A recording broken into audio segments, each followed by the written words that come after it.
जय Hind and hello guys, स्वागत है आपका आपके अपने YouTube चैनल ज्ञानदे होस्ट में। और इस वीडियो में मैं आपको बताने वाला हूं CSIR combined administrative service examination यानी कि CASE SO ऑनलाइन फॉर्म 2023-2024 के बारे में कि कैसे आपको यहां पर सेक्शन ऑफिसर और असिस्टेंट सेक्शन ऑफिसर का फॉर्म फिलअप करना है। तो वीडियो के अंदर आपको पूरी जानकारी स्टेप बाय स्टेप दी जाएगी जिससे कि आप इस फॉर्म को बिना किसी मिस्टेक के भर पाएंगे। तो चलिए शुरू करते हैं। गाइज, अगर आपने अभी तक वीडियो को लाइक नहीं किया तो फटाफट से लाइक कर दो और चैनल को सब्सक्राइब करके बेल आइकन ऑन कर लो, क्योंकि यहाँ पर आपको आगे भी इस वैकेंसी के बारे में अपडेट दिए जाएंगे। तो आप अप्लाई करने से पहले इसकी एलिजिबिलिटी जान लीजिए। जो आपकी सेक्शन ऑफिसर की पोस्ट है, इस पर 76 पोस्ट निकाली है। सैलरी 47,600 रुपये से लेकर के 1,51,100 रुपये दी जाएगी। एंड अप्लाई करने के लिए आपसे यूनिवर्सिटी डिग्री यानी कि एनी ग्रेजुएट कैंडिडेट अप्लाई कर सकता है। एंड एज लिमिट आपकी 33 साल से ज़्यादा नहीं होनी चाहिए। ये बात हो रही है जनरल कैटेगरी कैंडिडेट के लिए, क्योंकि गवर्नमेंट रूल्स के अकॉर्डिंग SC/ST कैंडिडेट को 5 साल की और OBC को 3 साल की छूट एज में दी जाएगी।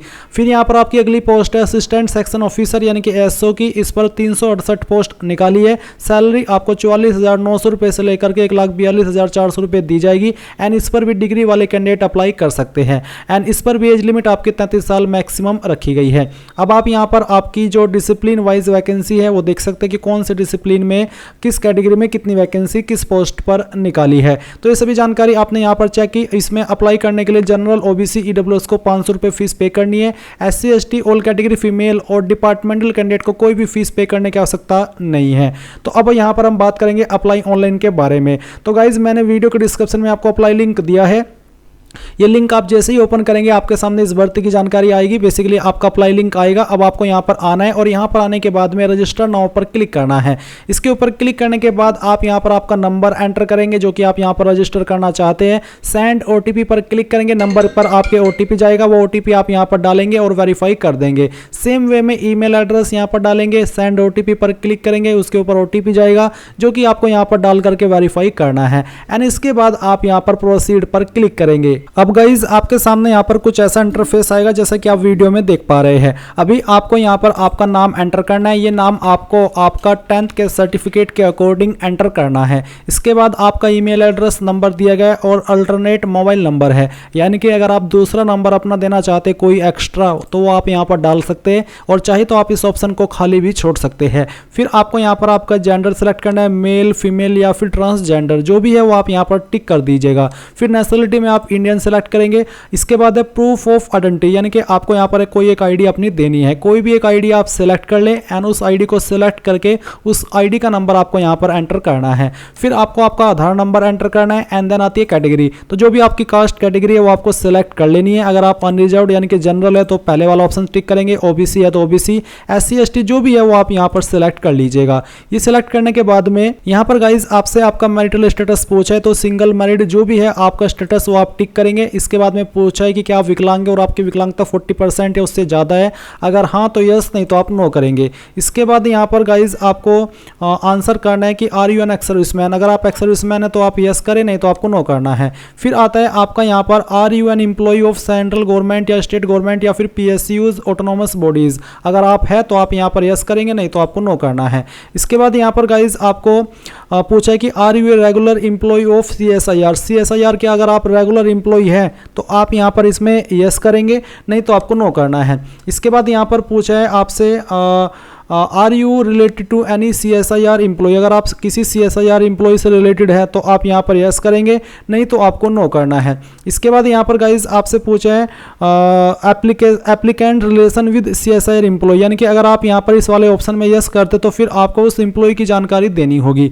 फिर यहाँ पर पूछेगी कि whether you require a scribe, क्या आपको लेखक की आवश्यकता है, अगर हाँ तो यस, नहीं तो आपको नो करना है। इसके बाद यहाँ पर आप अपनी 10th की जो डेट ऑफ बर्थ है वो एंटर करेंगे, यानी कि आपको डेट ऑफ बर्थ जो यहाँ पर सिलेक्ट करनी है वो 10th के सर्टिफिकेट के अकॉर्डिंग सेलेक्ट करनी है। पहले ईयर फिर मंथ और उसके बाद में डे, तो आपकी डेट ऑफ बर्थ आ जाएगी।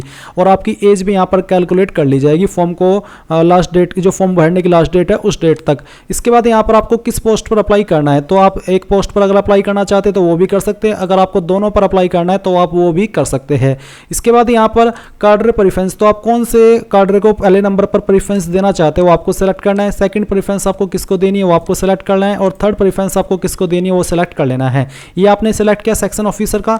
असिस्टेंट सेक्शन ऑफिसर पर आप किसको क्या प्रेफरेंस देना चाहते हैं वो आप यहाँ पर सेम वे में इस तरह से सेलेक्ट कर लेंगे। फिर आप यहाँ पर टिक करेंगे, सभी जानकारी चेक करते हुए आप फ्रीज सेव एंड कंटिन्यू इसके ऊपर क्लिक करेंगे। अब गाइस यहाँ पर आपके सामने आपकी सभी जानकारी फ्रीज हो चुकी है। अगर आपको लगता है कोई जानकारी गलत है तो अभी भी आप उसको सही कर लीजिए, नहीं तो आपको यहाँ पर कंटिन्यू के ऊपर क्लिक करना है। अब आपके सामने बेसिक डिटेल आई है, तो यहाँ पर आपको सिटी प्रेफरेंस देनी है। तो पहली चॉइस आप किस सिटी को देना चाहते हैं एग्जाम सेंटर के लिए, वो सिटी आप सेलेक्ट कर ले। सेकंड चॉइस आपको किसको देनी है वो आपको सेलेक्ट कर लेना है, और तीसरी आपको चॉइस किसको देनी है वो आप सेलेक्ट कर लीजिए। फिर आता है आपका यहाँ पर exam centre city preference for stage 2। अभी जो आपने यहाँ पर प्रेफरेंस दी है आपकी स्टेज फर्स्ट की थी पेपर एंड 2 के लिए, यहाँ पर आपको जो प्रेफरेंस देनी है आगे स्टेज 2 है जो कि पेपर 3 एंड सीपीटी रहेगा। तो इसमें आपको आपकी जो लोकेशन है वो सिलेक्ट कर लेनी है।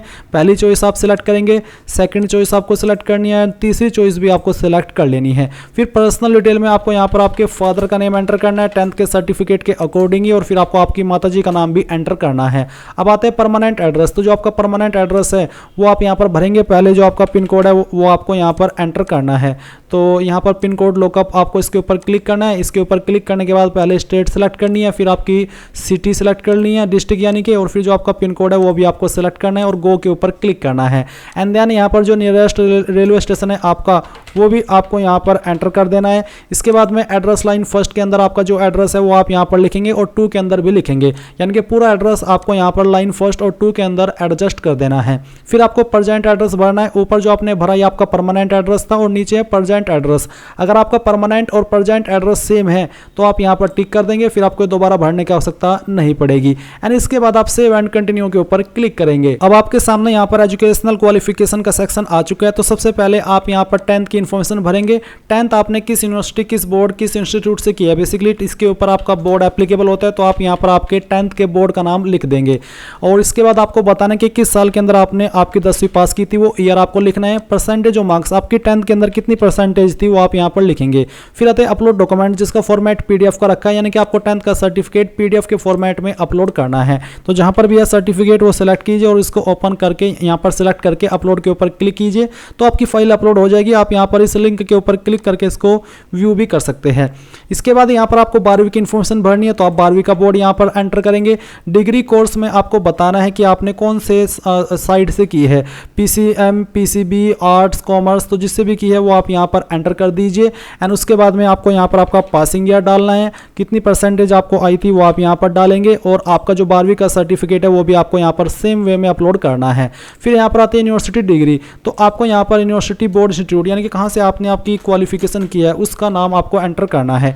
ये एंटर करने के बाद में डिग्री कोर्स कौन से आपके पास क्वालिफिकेशन है वो यहाँ पर आपको एंटर कर देनी है। जो भी आपके पास क्वालिफिकेशन है उसका नाम आप यहाँ पर लिख दीजिएगा। अगर कोर्स एप्लीकेबल हो रहा है तो आप यहाँ पर कोर्स का नाम भी दे सकते हैं। इसके बाद में आपको बताना कि किस साल के अंदर आपने ये जो क्वालिफिकेशन है वो पास की है, एंड परसेंटेज आपकी कितनी थी वो आप यहाँ पर डाल देंगे, और आपका यहाँ पर जो सर्टिफिकेट है वो अपलोड कर देना है। एंड फिर अगर कोई अन्य क्वालिफिकेशन है उसकी जानकारी भी सेम वे में भरेंगे, नहीं तो आप खाली छोड़ देंगे, और फिर आपको सबमिट पर क्लिक करना है। अब आपके सामने यहाँ पर फोटो एंड साइन अपलोड करने का सेक्शन आ चुका है। फोटो एंड अपलोड में कोई गलती मत कीजिएगा, अच्छे से जानकारी को समझने के बाद ही अपलोड कीजिएगा। तो पहले तो जान लीजिए कि आपके फोटो का फॉर्मेट जेपीईजी, जेपीजी या फिर पीएनजी का रखा है, यानी कि इनमें से कोई भी चल जाएगा। फोटो का जो यहाँ पर साइज है वो 50 KB से कम रहना चाहिए, एंड फोटो की हाइट आपकी 200 पिक्सल होनी चाहिए, एंड जो उसकी वाइड यानी कि चौड़ाई है वो 150 पिक्सल होनी चाहिए। तो दिए गए इंस्ट्रक्शंस के अकॉर्डिंग आपको पिक्सआर्ट ऐप का इस्तेमाल करके या फिर पीसी से भी इसको आप एडजस्ट कर सकते हैं। एंड फिर यहाँ पर आपको चूज फाइल के ऊपर क्लिक करना है, जहाँ पर भी आपकी फोटो फाइल है वो आपको यहाँ पर सिलेक्ट करनी है, एंड उसके बाद में आपको यहाँ से इसको ओपन करना है। ओपन करने के बाद में आप यहाँ पर अपलोड के ऊपर क्लिक करेंगे। तो गाइज मैंने यहाँ पर फोटो एंड साइन अपलोड कर दिया है। मैं आपको बता दूं कि अगर आपका पिक्सल दिए गए पिक्सल में नहीं होगा तो वो आपका फोटो अपलोड नहीं हो पाएगा, इसलिए जो पिक्सल बोला है उसी में आपको आपका फोटो अपलोड करना है। नीचे आता है matriculation certificate, birth certificate age proof of date of birth. यहाँ पर आप 10th टेंथ का सर्टिफिकेट भी दे सकते हैं या फिर जो आपका बर्थ सर्टिफिकेट है वो भी आप दे सकते हैं। इसका फॉर्मेट आपका PDF का रखा है, जहाँ पर भी आपकी फाइल है वो आप यहाँ पर सिलेक्ट करेंगे एंड इसको इस तरह से ओपन करके यहाँ पर अपलोड के ऊपर क्लिक करके अपलोड कर देंगे। देन गाइज आपको यहाँ पर आपका कैटेगरी सर्टिफिकेट अपलोड करना है। अगर आप SC ST OBC और EWS कैंडिडेट है तो जहाँ पर भी सर्टिफिकेट है फाइल सेलेक्ट कीजिए, यहाँ से अपलोड के ऊपर क्लिक करके अपलोड कर दीजिए। अब आपको यहाँ पर टिक करना है एंड देन आप यहाँ पर सबमिट पर क्लिक करेंगे और यहाँ से ओके कर देंगे। ओके करने के बाद आप देखेंगे यू हैव सक्सेसफुली सबमिटेड। और जो कैंडिडेट इस फॉर्म को यहाँ पर जनरल OBC से भर रहे हैं उनको पहले पेमेंट करना होगा, तब जाकर के वो अपने फॉर्म का फाइनल प्रिंट आउट ले पाएंगे। अब आप यहाँ पर फॉर्म प्रीव्यू के ऊपर क्लिक करके आपका जो फॉर्म है वो यहाँ से इस तरह से प्रिंट कर सकते हैं। अगर आपके पास अभी प्रिंटर मौजूद नहीं है तो आप यहाँ पर इसको PDF के रूप में सेव कर लीजिए और बाद में आप इसको प्रिंट करा लीजिएगा। तो इस तरह से गाइज आप लोग ये फॉर्म भर पाएंगे। आई होप यहाँ पर पूरी जानकारी आपको समझ आई होगी। कोई सवाल कोई डाउट रह गया हो तो कमेंट के माध्यम से पूछ लीजिएगा। Thanks for watching. जय हिंद।